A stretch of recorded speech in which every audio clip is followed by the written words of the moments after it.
بۆ دەستنیشانکردنی کێشە و گرفتەکانی بواری پەروەردە و فێرکردن پەیمانگای ڕاهێنان و گەشەپێدانی پەروەردەیی سەر بە بەڕێبەرایەتی گشتی پەروەردەی گەرمیان لە شاری کەلار یەکەمین دیداری پەروەردەی لەسەر ئاستی ناوچەکە ڕێخست بە ناونیشانی مامۆستای کارامە بزوێنەری گۆڕانکاریە.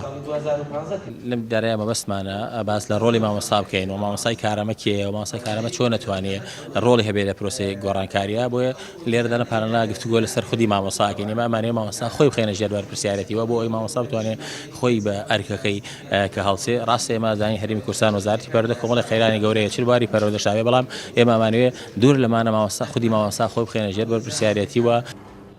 کاریگەری و دەراویشتەکانی بواری پەروەردە و فێرکردن زۆر و فرە ڕەهەندە بۆیە لێرە لە گۆشەنیگای پرسە جیاوازەکانەوە باسی لێوە کرا.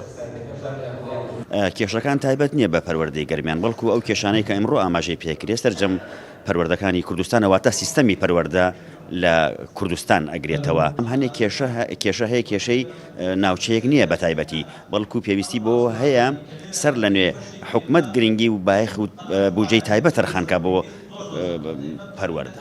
تەوەرەکانی دیدارەکە بەسەر دوو پانێڵی فراوەندا دابەشکرا بوو. دوای خستنە ڕوو بە وەرگرتنی ڕاوبۆچوونی مامۆستایانی بەشدار بوو تەوەرەکان دەوڵەمەندتر کرا.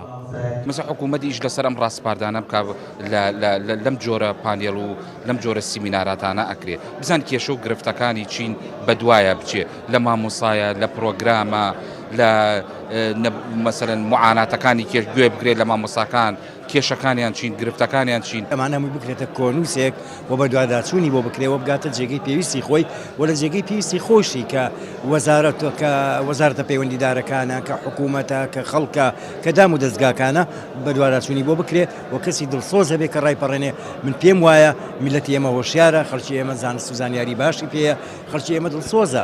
ئەو دیدارە ماوەی یەک ڕۆژ بەردەوام بوو. بڕیاریشە کۆی ڕاوبۆچوونەکان کۆ بکرێنە و لە شێوەی ڕاستپاردەیەکدا ئاراستەی وەزارەتی پەروەردە بکرێت بۆ ئەوەی بواری پەروەردە و فێرکردن بێتە کەیسێکی زیندوو لە کوردستان و کەمترین کێشە و گرفت یەخەی بگرێت. شاخەوان محەممەد، کورسات نیوز، کەلار.